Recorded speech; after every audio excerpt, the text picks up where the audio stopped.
Hello kids, how are you all? I hope that you all are doing well. Welcome to TODDLEDOM from St. Paul High School. This is your Heathel teacher here and today's subject is English. And today we are going to learn a new rhyme and the name of the rhyme is Birds. Children, I'll be reading the rhyme first. Okay, let's start.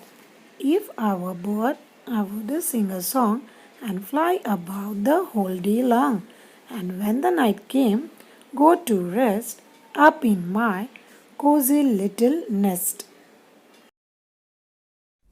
Come on, children, let us say a rhyme once again and let us do it with action. The name of the rhyme is Birds. If I were a bird, I would sing a song and fly about the whole day long. And when the night came, go to rest up in my cozy little nest. Let us sing it one more time. If I were a bird, I would sing a song and fly about the whole day long. And when the night came, I go to rest up in my cozy little nest.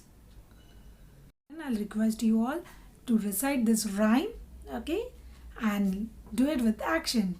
That's all for the day. See you in next video. Bye. Take care, children.